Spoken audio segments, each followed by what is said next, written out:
Hey guys, it's Ashley, and today's video is going to be on Daniel 11 verses 40 through 45, and this is going to be on the Antichrist in his military agenda. I'm not sure if you can see. Oh, you can't.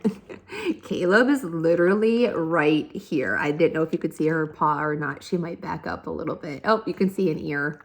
Sometimes it's fun having her join, right? All right, so this is going to be a lot. So I would maybe grab, a cup of coffee. I'll move Caleb, honey. You gotta move. You gotta move. You want to say hi to everyone? You want to say hi? Say hello. Say happy studying. Say you can do this. You can do this. I'd grab a cup of coffee. You know, before I did this video, I told the Lord, I said, Jesus, I don't feel like I know enough to teach on this. And I feel bad. I feel like I took a bone bigger than what I can chew. And then I feel like the Lord just gave me a picture of a jigsaw puzzle.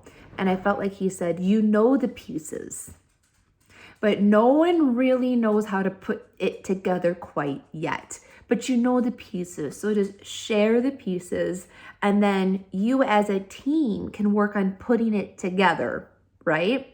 So I'm just going to give you some jigsaw pieces of the end times. We're going to talk about the future 10-nation confederation, the countries that could be a part of this nation. We're going to talk about the Antichrist, nations that will be for him, nations that will be against him, and a little bit more in that arena. That is going to be our overview for today. So the first thing that I want us to discuss is this. In Daniel 7, it's very important. Daniel 7, it says in verses 23 through 25, the fourth beast shall be a fourth kingdom on earth. So this would be the Roman Empire. Okay. And it says it's going to be different from all the other kingdoms. It shall devour the whole earth, trample it, and break it to pieces. The 10 horns are 10 kings. So previously I was saying how 10 horns are going to come from this kingdom. And so scripture is now saying these 10 horns are 10 kings. This has not happened yet. So that's how I know there's going to be a revived Roman Empire. And now it's saying that 10 nations or 10 kings are going to arise from this empire. And it goes on, and another shall arise after them. So this would be the Antichrist. So scripture is saying there is an empire. It's the Roman Empire. 10 kings are going to come from this Roman Empire. And then one will come after. That would be the Antichrist. So we got 10 nations, and the Antichrist is going to come up after these 10 nations are formed, from my perspective. And then it says, he shall be different from the first ones and shall subdue 3 kings, meaning he's going to kill them, from my perception. So we have 10 nations that arise. The Antichrist, he's right there. He rises up after them, and he subdues 3 of them. So let's talk a little bit about just the geography of these potential nations. So here's my little map that I've done, okay? In black, that's the old Roman Empire, okay? It's the old Roman Empire. But we know it will be revived because scripture says, when scripture is talking about the Roman Empire, there's all these descriptions of it that has not happened yet. So it does need to be revived. That's how I'm getting that revived Roman Empire. It says that 10 nations will come from, or 10 kings will come from that Roman Empire. So we want to study that Roman Empire and then potentially think about what 10 kings or nations could arise. So you'll see that I've got some orange. Going on, okay?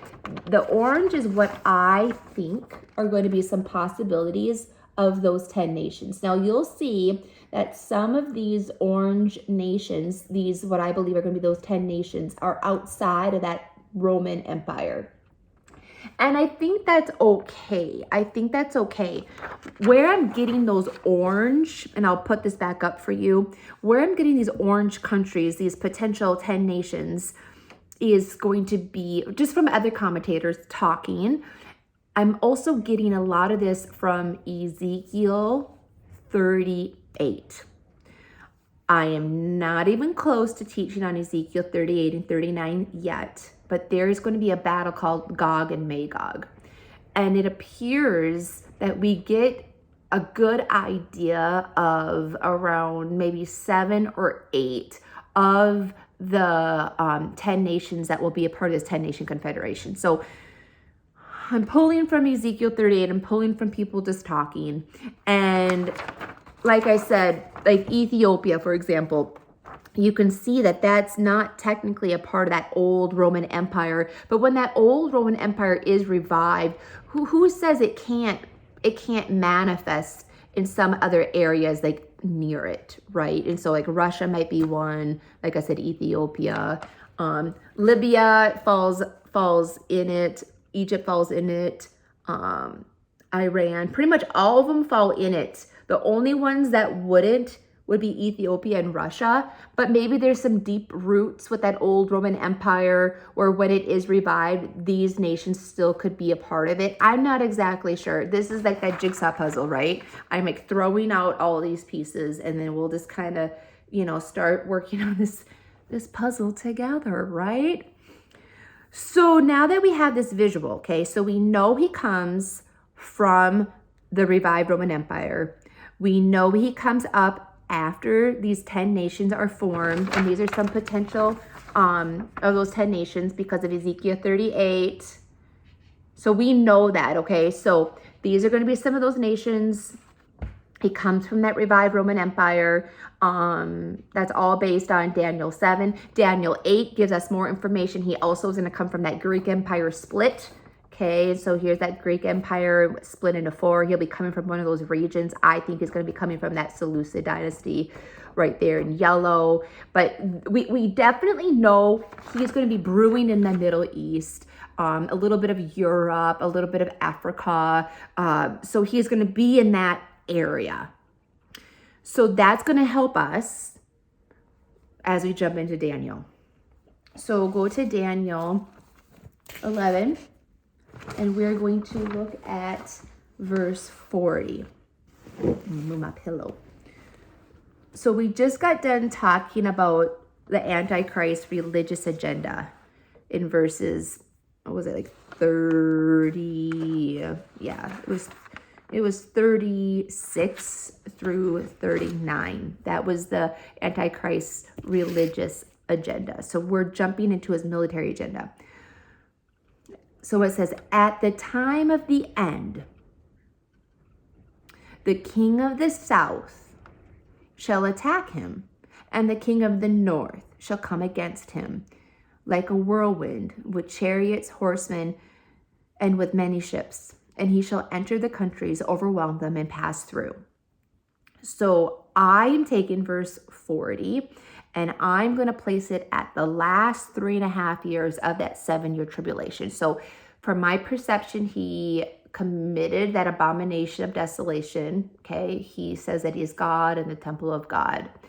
And I believe that is where the uproar of just even nations coming against the Antichrist and then him overcoming all these nations, all of that I see in the last 3.5 years. Those first 3.5 years are going to be a time of peace and safety from my perspective.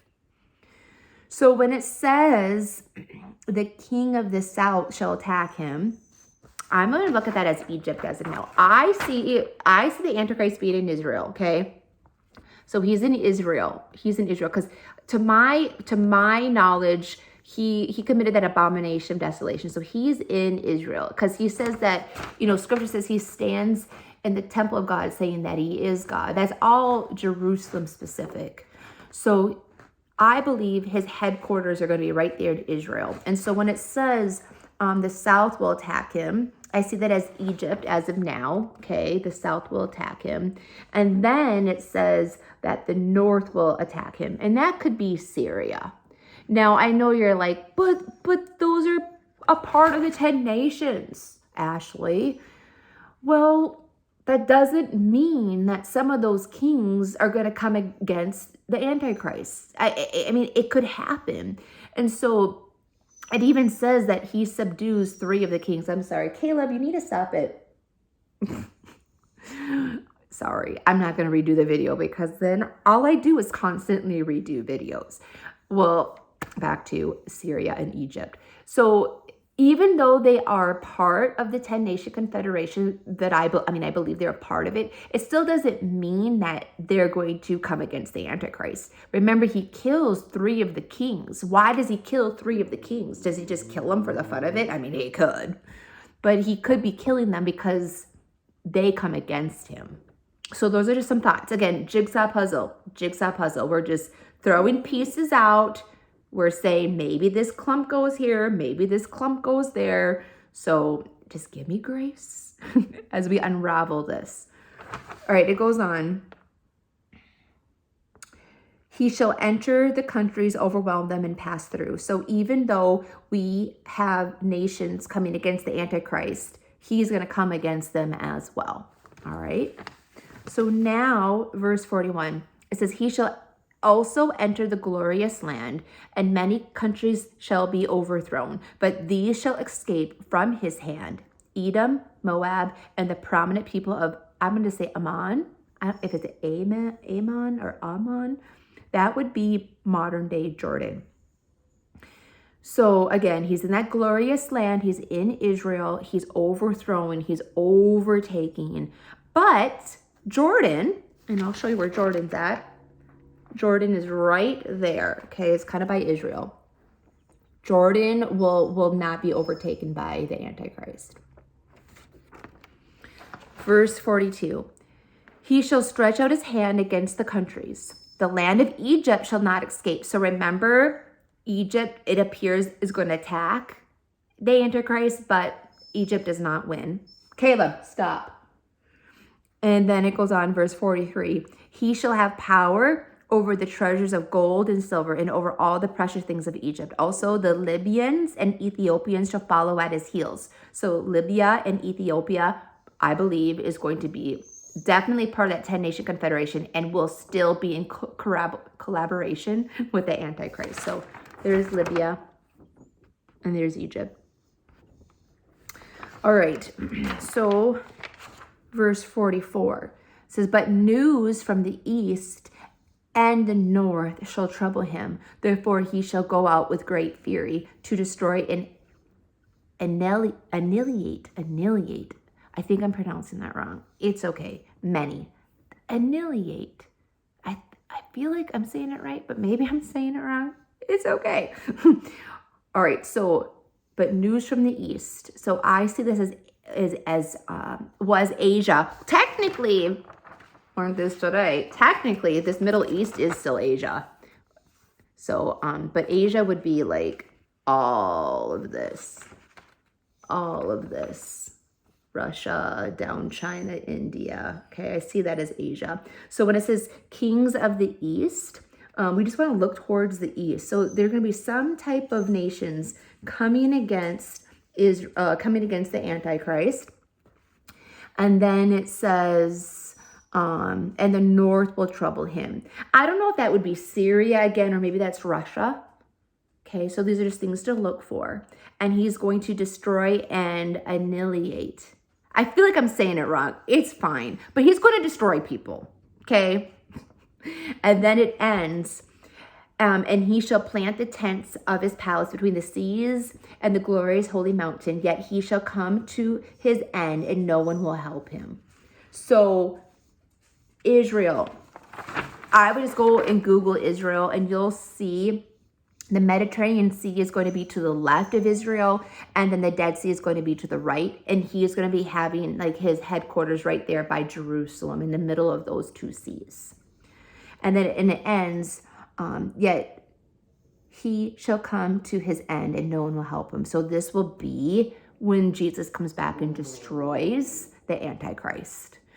And so there is a final end to him. We don't have to fear, but there's a lot going on before he dies. And these verses are very important because we're starting to already tweak out who these countries could be. And this is literally prophecy. And when crap is hitting the fan, we who have been studying will be able to tell people, hey, these countries are going to be coming against the Antichrist. He is going to overthrow Egypt. Oh, these countries are going to be for sure following him. You know, X, Y, and Z. And people be like, how did you know that? I'll be like, because of this right here. And it could even open a door to evangelism and bringing people to the Lord.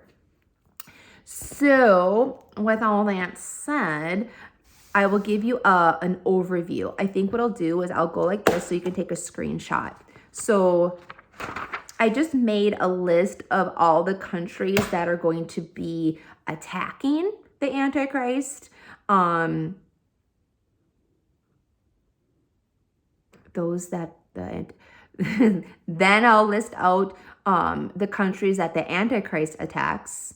I'll list out the countries that escape the Antichrist, and then I'm going to list out the countries that are going to for sure follow him. So here you go. I'm just going to fold this in half so it is like a little easier for you. So you could take a screenshot of that.